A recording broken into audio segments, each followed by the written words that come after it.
Avisan si me escuchan. Sí se escucha, Inge. Gracias, buenos días.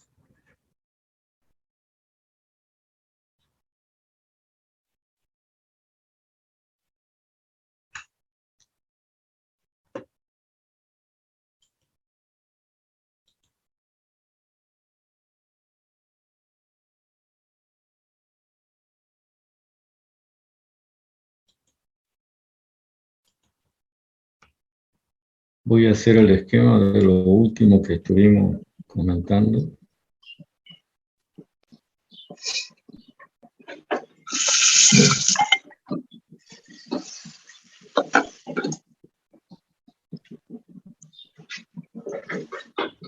¿Cómo hacerlo?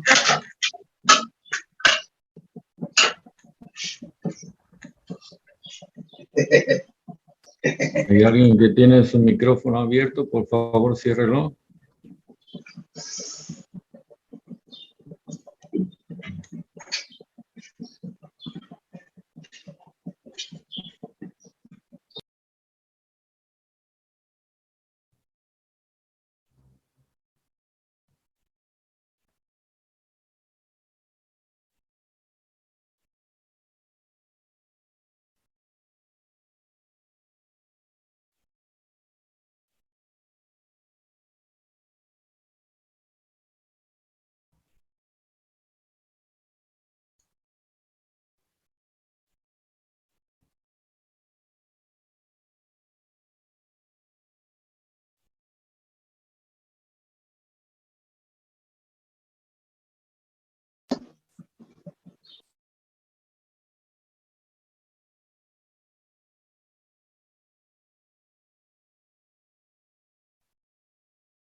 ¿Qué número usamos acá? Por favor, si alguien se acuerda, me dice.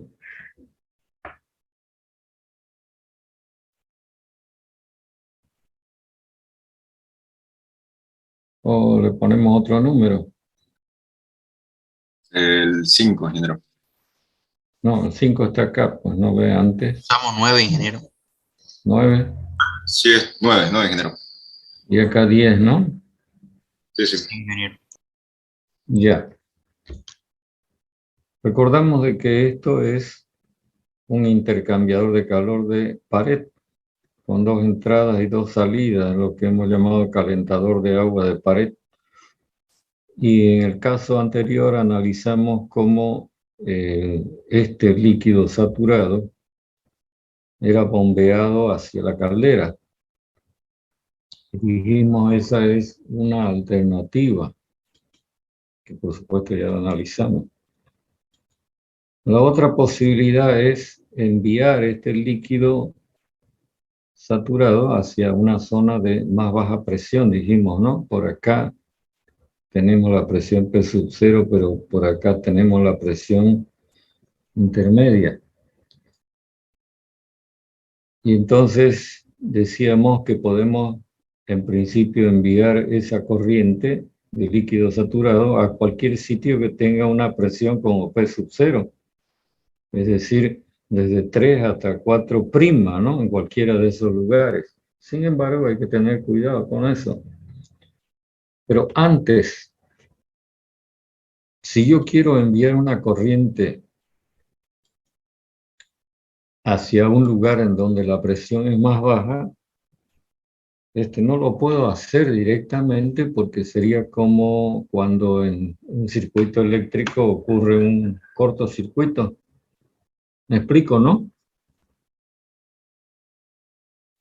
O mejor pregunto, ¿cuándo ocurre un cortocircuito? Ustedes que son estudiantes de electromecánica,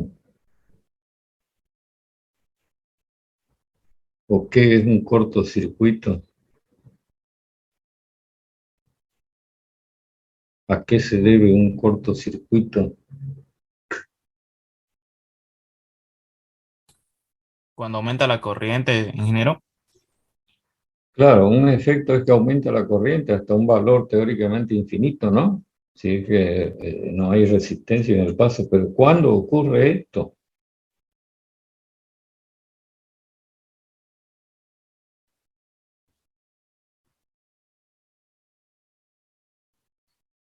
A ver, supongamos que yo tengo un conductor por acá y tengo 220 voltios y por algún motivo yo hago esto.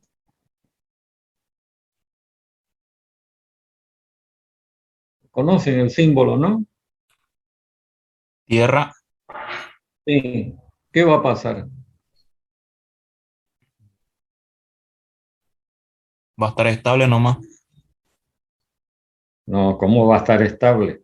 Le estoy diciendo que hay 220 voltios. ¿Cuánto es el voltaje de la Tierra? Supongamos que esto es Tierra. ¿Cuánto es? ¿En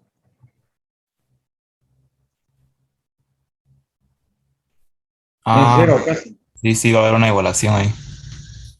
Entonces, ¿qué estoy haciendo? Poniendo un conductor en cortocircuito con tierra. ¿Sí o no? Sí, sí. Y entonces, ¿qué es lo que ocurre?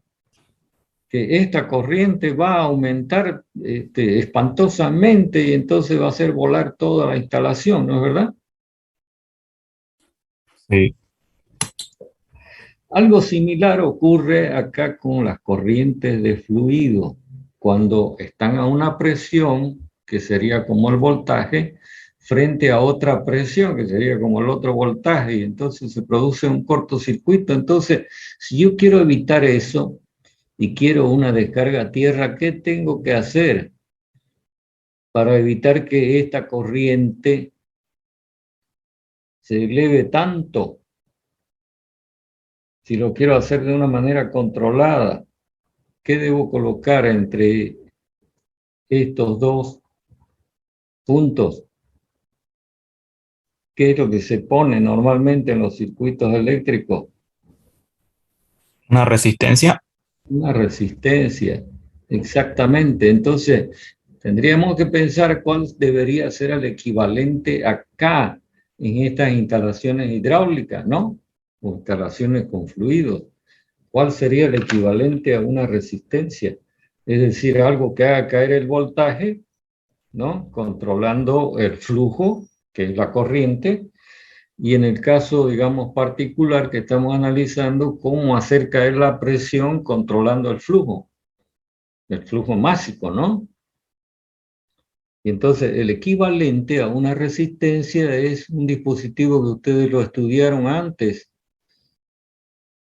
en donde ocurre un fenómeno que en el caso, digamos, que nosotros estudiamos se llama estrangulamiento.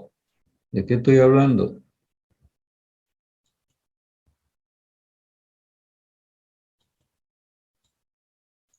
¿En qué dispositivo que usted conoció en termo se produce este fenómeno que se llama estrangulamiento, que es una caída de presión?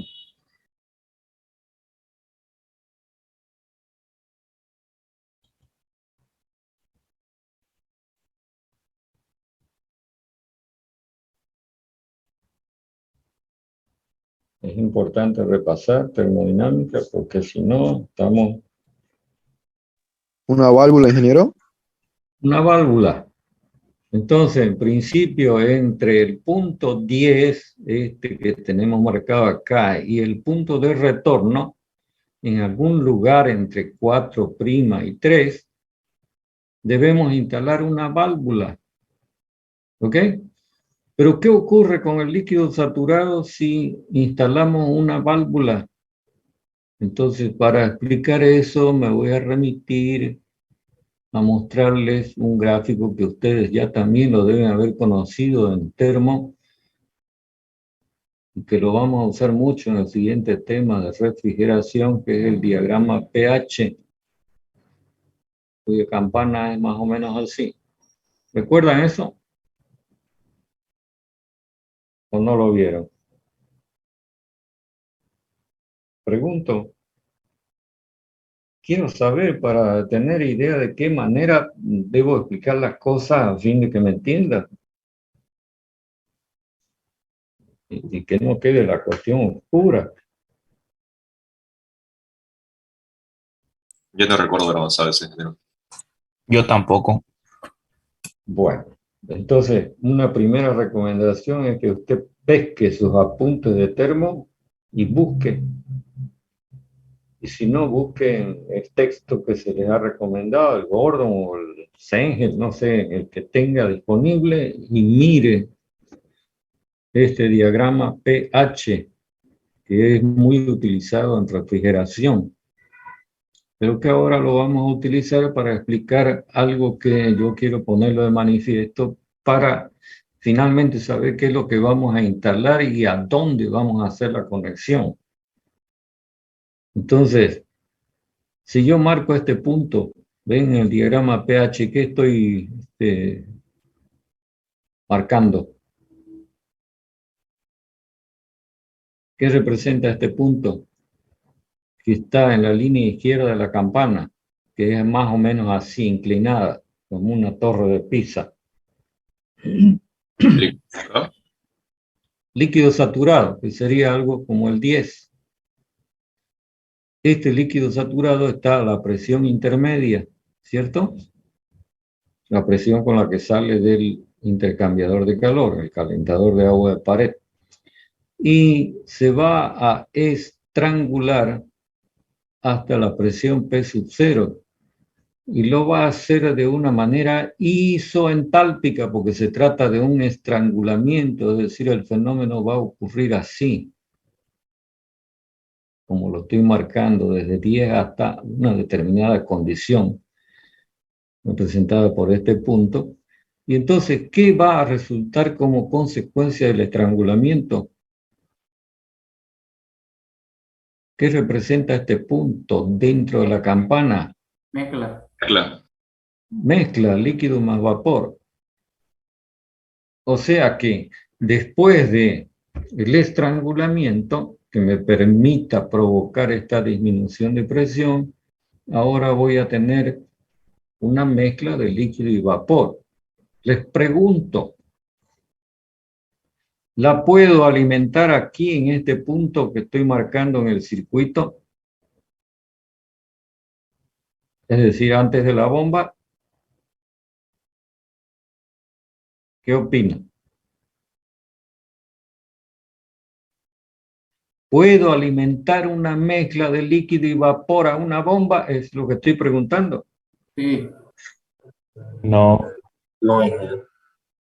No se puede, pues, no se debe, mejor dicho, no es que no se pueda, ¿no? Porque el poder se pueden hacer tantas cosas buenas y malas.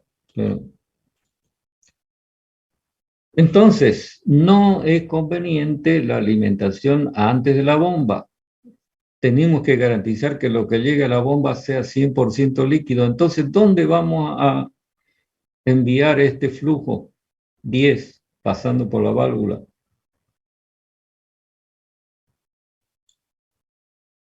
Antes del condensador.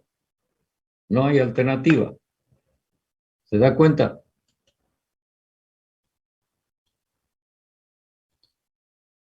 ¿Por qué? Cuando esta mezcla líquido-vapor pase por el condensador, este va a garantizar de que termine siendo todo líquido. Entonces, nos encontramos con la necesidad, en primer lugar, de que haya un estrangulamiento y, en segundo lugar, que este estrangulamiento que va a arrojar como resultado líquido más vapor sea alimentado en un sitio donde no perjudique. Y un tercer asunto que es de suma importancia es el siguiente. Si yo pusiera una válvula acá, algo así como esto que estoy dibujando, y entonces le meto el 10,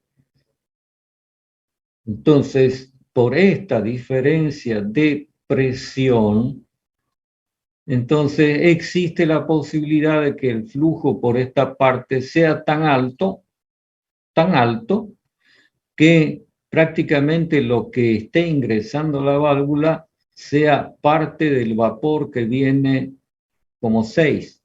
Es decir, que el vapor se pasa de largo por la velocidad con la que atraviesa el intercambiador de calor. No sé si me están comprendiendo lo que estoy planteando.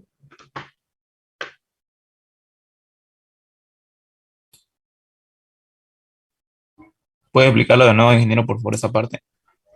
Ya. Si bien la válvula ofrece resistencia al paso del flujo por acá, no garantiza de que este 6 que está ingresando al intercambiador de calor se pase en cierta manera hacia la válvula. ¿Me entiende lo que estoy diciendo?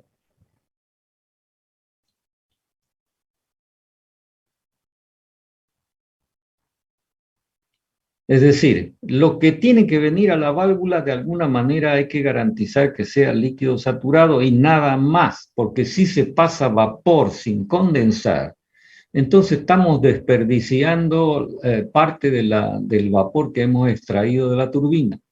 ¿Me entiende? Este vapor extraído de la turbina tiene que descargar todo el calor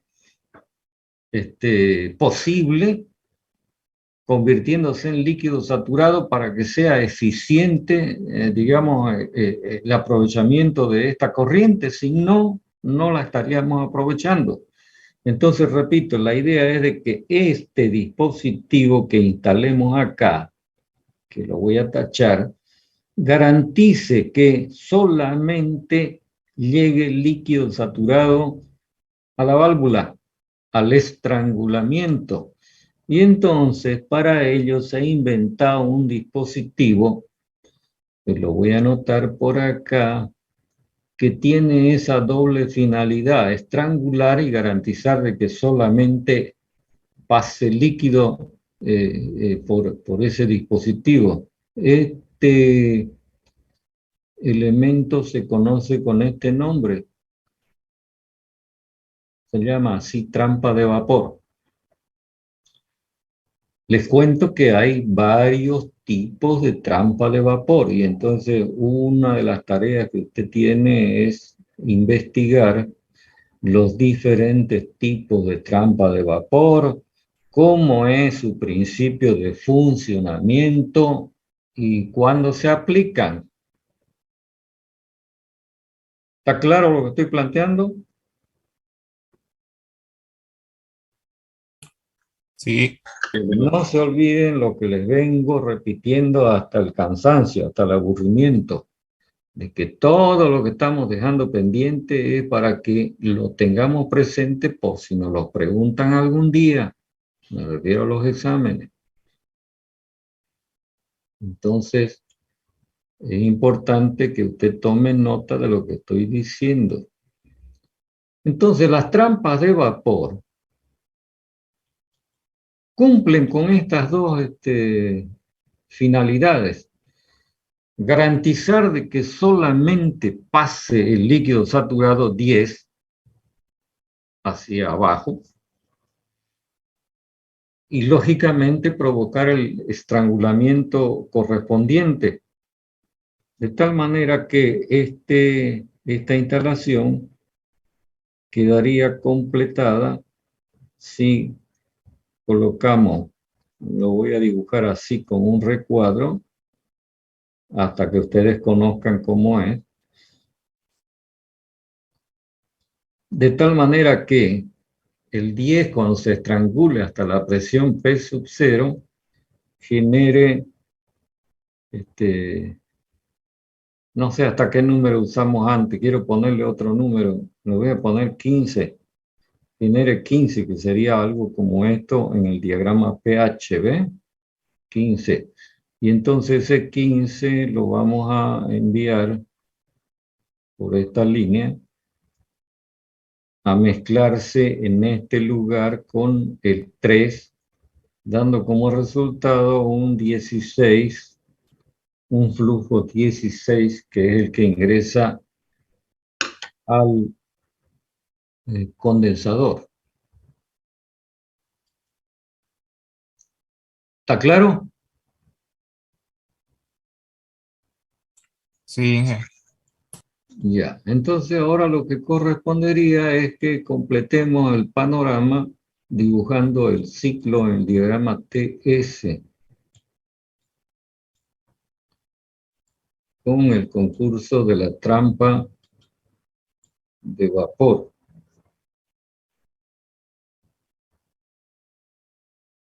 Ya les dije, ¿no?, que hay diferentes tipos de trampa y entonces ustedes tienen que hacer esa tarea de investigar.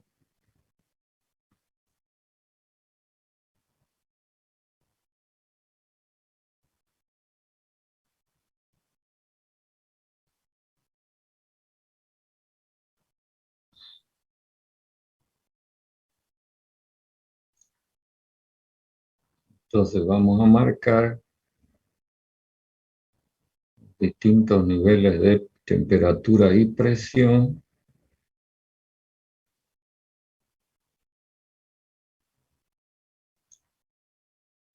De sub 1, de intermedio, de sub 0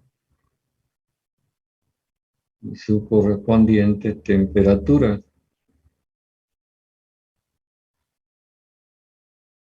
Si quieren comenzamos por acá.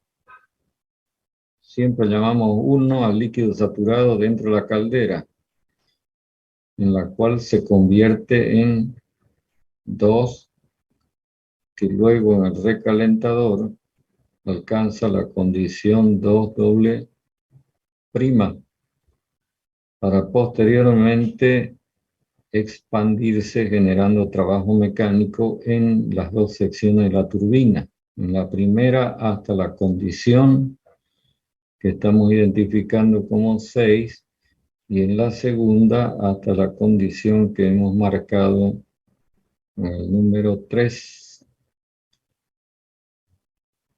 Ok. Me voy a saltar un poco a la condición 4', que es la de ingreso a la bomba. Y entonces en la bomba, como las corrientes en el intercambiador de calor se mantienen separadas, podemos hacer una compresión directamente desde la presión P sub 0 hasta la presión P sub 1. Es decir, hasta que en la bomba tenga el estado 5 a la presión P sub 1.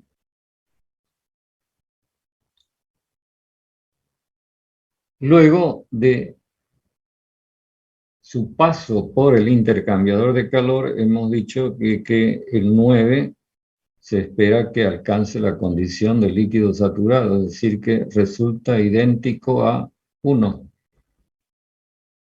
que es una de las cosas que hemos destacado en este tipo de intercambiador de calor, en donde la temperatura que se alcanza para el líquido que se está calentando es la máxima posible, máxima maximorum.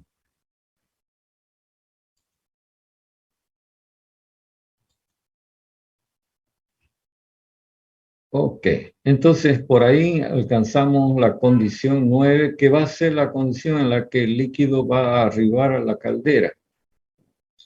Ahora, ¿qué pasa con 6? El vapor que se extrae de la turbina. Cuando pasa por el intercambiador de calor, el calentador de agua de pared, se convierte en líquido saturado 10, que gracias a la trampa se garantice de que no vaya más allá del intercambiador de calor. Es decir, no se escape el vapor 6, ¿no? Por después del intercambiador de calor. ¿Qué ocurre con 10 en la trampa? Se estrangula hasta la presión P sub 0 y ahora tengo que dibujar así el proceso porque es irreversible hasta la condición 15. Y entonces acá en este nudo donde 3 se reúne con 15, se produce la mezcla 16. Pongámosle por acá, 16. Y es este 16 el que en realidad experimenta este proceso hasta convertirse en 4'. Con lo cual tenemos el ciclo completo.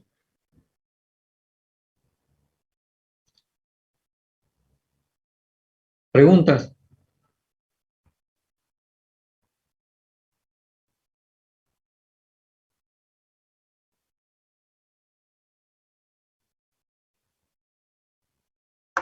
¿Comentarios? ¿Preguntas? ¿Dudas?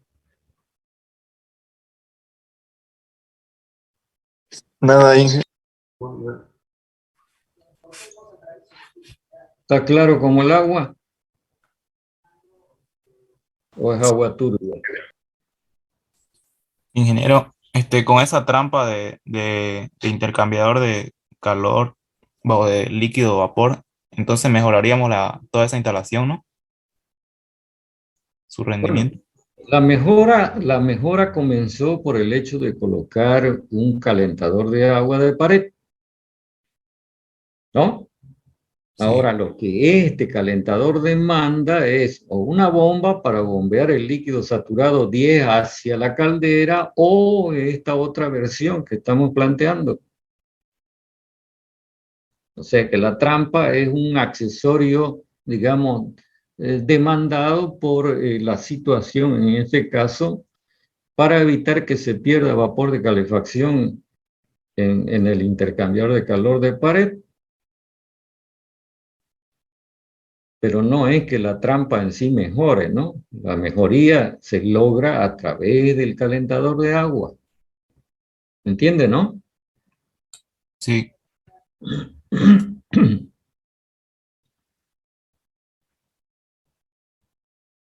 Lo interesante que uno puede destacar acá es que, fíjense que hay una sola bomba, ¿no? Y que la condición de salida acá 9 corresponde a la temperatura máxima. ¿Lo ves? Es la temperatura de la caldera prácticamente.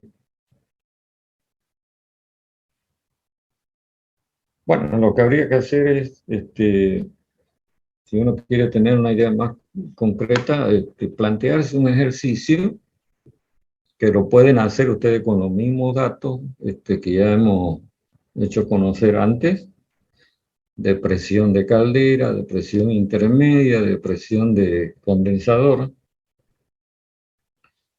y proceder a hacer el cálculo del rendimiento.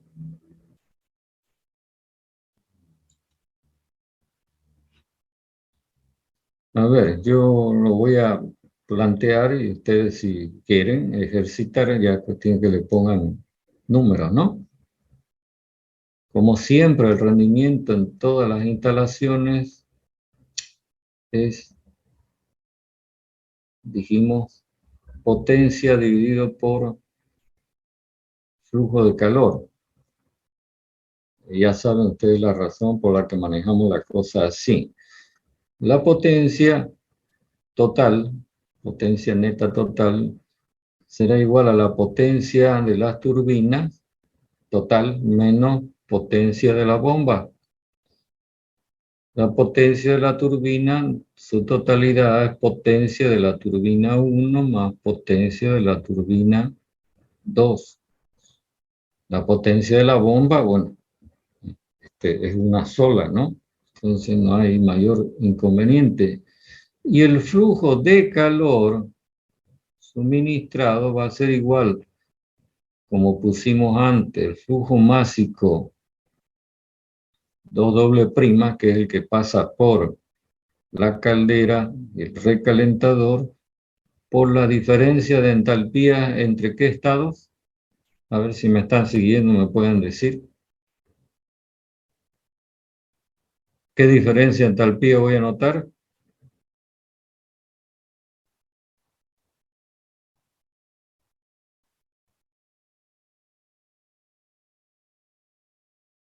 ¿Qué anoto acá?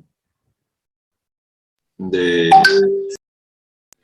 menos H sub 5. Mm, mm, mm.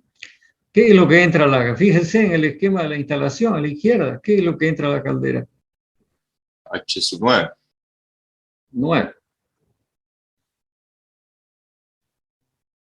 Entonces tendríamos potencia de la turbina 1, desglosándolo, sería el flujo másico 2 doble prima, y ya sabemos que el trabajo de la turbina 1 es la entalpía 2 doble prima menos la entalpía 6. Y potencia de la turbina 2, ¿qué flujo másico voy a anotar? Que siempre lo hemos venido anotando con el mismo número.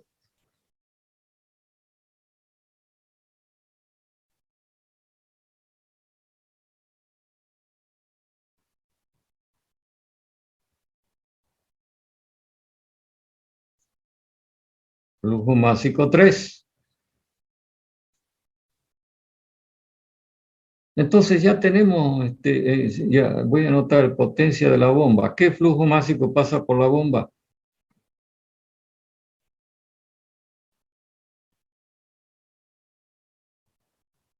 Fíjense en el esquema de la instalación y díganme, ¿qué flujo másico pasa por la bomba?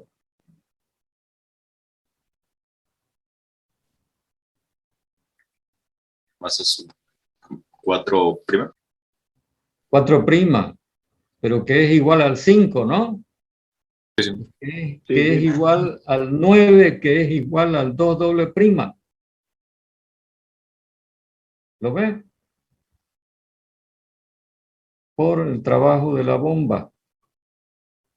Ya sabe usted que es la entalpía 4 prima menos la entalpía 5. Pero que tiene ese modo particular de cálculo con esa fórmula que usted la conoció en termo 1. Entonces ya podemos escribir la expresión de rendimiento y entonces vamos a tener flujo másico 2 doble prima por entalpía 6, entalpía 2 doble prima menos entalpía 6 más flujo másico 3 por entalpía 6 menos entalpía 3 menos potencia de la bomba, flujo másico 2 doble prima por trabajo de la bomba, y todo ello dividido por el flujo másico 2 doble prima multiplicado por la entalpía 2 doble prima menos la entalpía 9. Y otra vez acá, fíjense que hay que preocuparse de encontrar una relación, por ejemplo, entre 3 y el flujo másico 2 doble prima. Y nuevamente, la búsqueda de este valor tiene que localizarse en el calentador de agua, que como ustedes pueden observar, cerrado con línea de trazo, tiene dos entradas, una por 5, otra por 6, y tiene dos salidas, una por 9 y otra por 10. Y entonces cuestión de escribir los balances correspondientes y luego trabajar las ecuaciones y encontrar esta expresión que reemplazada en esta otra me va a dar como resultado el rendimiento térmico de la instalación. Bueno, no sé si hace falta alguna aclaración, pero con todo esto que acabo de decir, ustedes ya están en condiciones de ponerse los datos y hacer el ejercicio, ¿cierto? Sí, ingeniero. Ya, no sé si hace falta alguna aclaración. ¿Tienen alguna duda? Lo único que les recomiendo es que no descuiden la búsqueda de información en todas las tareas que estamos dejando.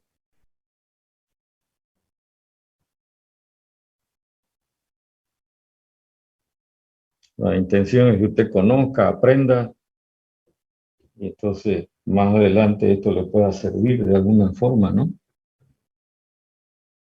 Cuando ya esté titulado. Ustedes como ingenieros electromecánicos tienen un buen panorama de posibilidades de trabajo, por lo eléctrico, por lo mecánico.